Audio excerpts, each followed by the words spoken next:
নায়কের কাছে তার বউও তার বন্ধু, তার এক্সও তার বন্ধু, এরপরে যদি কেউ আসে সেও হচ্ছে বন্ধু। মানে একেবারে নিষ্পাপ একটা মানুষ। নায়কও সারি বলে না, নায়িকাও সারি বলে না, নায়কও আই লাভ ইউ বলে না, নায়িকাও আই লাভ ইউ বলে না। এই ঘুষুর মুসুরের যত বড় ব্লান্ডারই হোক কেউ কিন্তু ঝুঁকে না। ওদের যে ইকুয়ালিটিটা, কাহিনী শেষ হয়ে যাচ্ছে বিয়ে দিয়ে দাও, টিআরপি পড়ে যাচ্ছে বিয়ে দিয়ে দাও, অনেকদিন বোরিং লাগতেছে কি করা যায়, একটা বিয়ে দিয়ে দে। এ কি এই লোকালয়ে কলকাতা শহরের মধ্যে বাঘ আসলো কোত্থেকে? হ্যাঁ, তিনজন তো বন্ধুই হন, তাহলে আর একটা ঘর নিয়ে ঝামেলা করতেছে কেন? তিনজন মিলে একটা ঘর থাক।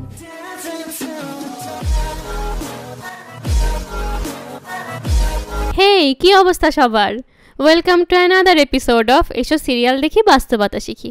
তো আজকে আমি যে বাস্তবমুখী সিরিয়ালটা নিয়ে কথা বলতে চাচ্ছি, এই বাস্তবমুখী সিরিয়ালে ফ্রেন্ডশিপ, রিলেশনশিপ এবং সিচুয়েশনশিপ এই তিনটা ব্যাপারকে নিয়ে এত সুন্দরভাবে জগা খিচুড়ি বানানো হয়েছে যেটা স্পেশালি জেনজি গোলাপানদের কাছে একটু বেশি রিলেটেবল মনে হয়। বাংলা সিরিয়ালের মূল থিম হচ্ছে দুইটাই, ত্রিকোণ প্রেম আর বজ্জাত শাশুড়ি। বাট এই সিরিয়ালে এটাকে একটু বেশি সিরিয়াসলি নিয়ে ফেলছে। মানে নায়ক নায়িকার তো আছেই, তাদের পাশাপাশি থার্ড পার্টি, ফোর্থ পার্টি, নায়কের বোন, মা, বাপ সবার আশেপাশে ত্রিভুজ।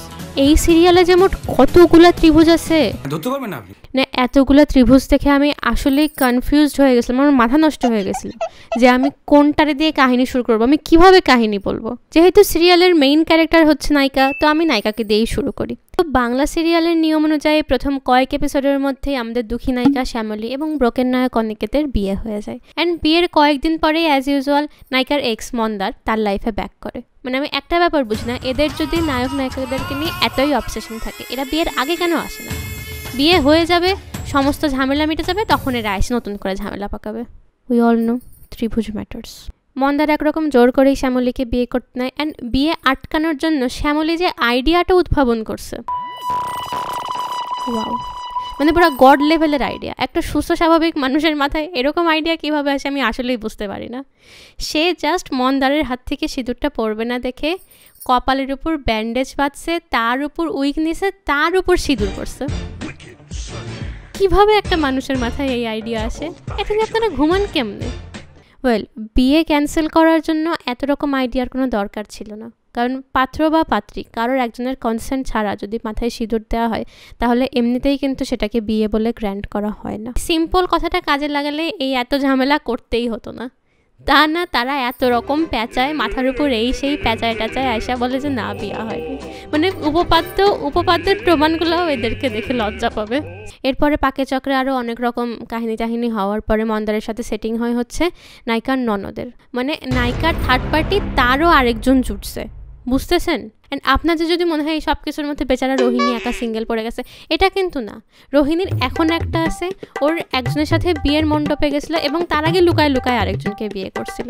মানে আমি আসলেই বুঝতেছি না এদেরই বেশি মানুষ জুটে নাকি আমি আগাগোড়া সিঙ্গেল।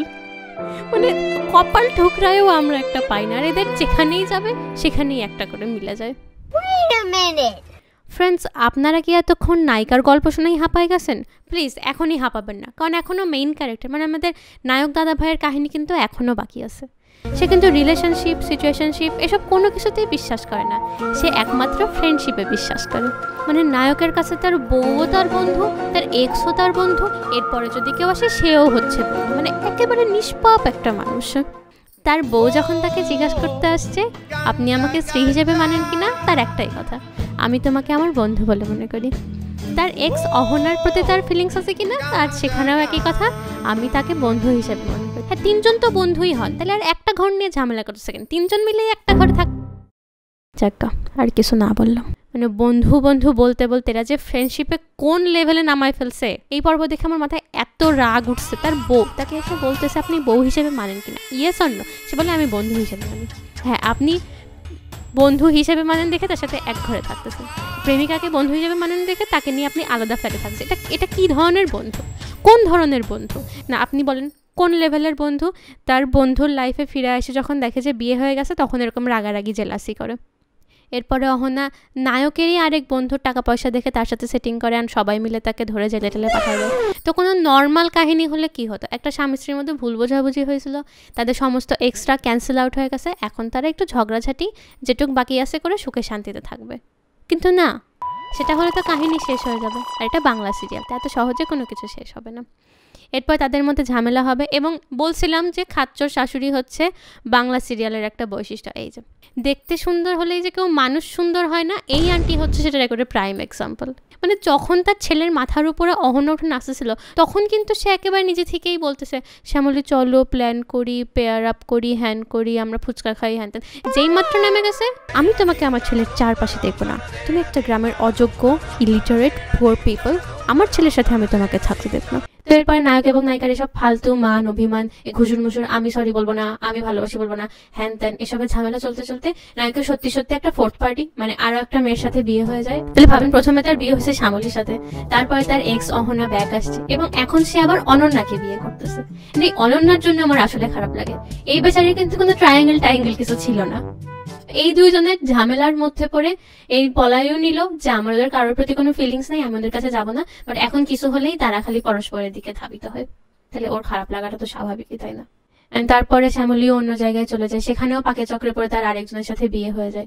মানে আমার মনে হয় এখানকার এই সিরিয়ালের ডিরেক্টরের কাজের একটাই মূল মন্ত্র, কাহিনী শেষ হয়ে যাচ্ছে বিয়ে দিয়ে দাও, টিআরপি পড়ে যাচ্ছে বিয়ে দিয়ে দাও, অনেকদিন বোরিং লাগতেছে কি করা যায়, একটা বিয়ে দিয়ে দিই। আমাদের বাঙালি মায়েদের সবচাইতে যেটা কমন ডায়লগ, আমার মনে হয় ডিরেক্টর তার দ্বারা ইন্সপায়ার্ড। তবে এখানকার ডিরেক্টরের এই ইকুয়ালিটি ব্যাপারটা কিন্তু আমার খুব ভালো লাগে। শ্যামলীর এক্স আসলে অনিকেতের এক্স আসবে, অনিকেতের বিয়ে হলে শ্যামলীর বিয়ে হবে। এই ছেত্রী যেহেতু অনিকেতের দেখে পড়ছে সেহেতু আমি শিওর শ্যামলীর জন্য আরেকটা কেউ না কেউ আসবে। মানে যে ইকুয়ালিটি, যে কেউ কারো থেকে পিছায় থাকবে না, এই ব্যাপারটা কিন্তু আমার অনেক ভালো লাগছে। নায়কও সরি বলে না, নায়িকাও সরি বলে না, নায়কও আই লাভ ইউ বলে না, নায়িকাও আই লাভ ইউ বলে না। এই ঘুষুর মুসুরের যত বড় ব্লান্ডারই হোক কেউ কিন্তু ঝুঁকে না। ওদের যে ইকুয়ালিটিটা, I love this equality. Stop it, get some help. কি এই লোকালয়ে কলকাতা শহরের মধ্যে বাঘ আসলো কোত্থেকে? মানে কেমনে কি ঘরের মধ্যে একটা বাঘ এমনি ঢুকে গেল? আয় হায়, আরে আপনারা পুলিশে খবর দেন, অ্যাম্বুলেন্স ডাকেন, 999-এ কল করেন, তাড়াতাড়ি করেন। কি শ্যামলী দিদি ভাই কি শঙ্খ ঘন্টা এসব বাজাইতেছে? মানে সিরিয়াসলি বাঘটা শঙ্খ ঘন্টা কাসর এইসব শুনে মানে পিছনে চলেও গেল। গাইজ আমি ভুল বলছিলাম, এখানে শুধু ত্রিকোণ প্রেম দেখানো হয় না, এখানে আরও অনেক রকম শিক্ষণীয় ব্যাপার দেখানো হয়েছে। যদি হঠাৎ করে আপনার বাসায় বাঘ ঢুকে পড়ে তাহলে আপনার কি করা উচিত? আপনার সবসময় মাথা ঠান্ডা রেখে শঙ্খ ঘন্টা কাসর থাল গ্লাস বাটি যা কিছু আছে সেই সব কিছু নিয়ে বাজানো শুরু করে দেওয়া উচিত। বাঘ যে শব্দে এত ভয় পায়, মানে এই সিরিয়ালটা না দেখলে আমি সত্যিই জানতে পারতাম না। Thank you Zee Bangla, thank you শ্যামলীদি। বিশেষ করে যারা সুন্দরবনের আশেপাশে থাকেন, বি কেয়ারফুল। এই সিরিয়ালটা সকাল বিকাল দেখতে প্লিজ ভুলবেন না। গাইজ আজকে আমি এদের কাহিনী বর্ণনা করতে করতে সত্যি অনেক হাঁপাই গেছি। আমি আজকে আর কিছু বলতে পারতেছি না। আজকের জন্য ভিডিওটা এই পর্যন্তই। যদি আমার ভিডিও ভালো লেগে থাকে তাহলে অবশ্যই আমার ভিডিওটাকে লাইক করবেন এবং আমার চ্যানেলটাকে সাবস্ক্রাইব করে দেবেন। আর কমেন্টে এটা জানাতে ভুলবেন না যে আপনার সবচেয়ে প্রিয় ট্রায়াঙ্গেল কোনটা। তো ভালো থাকবেন সবাই, বাই।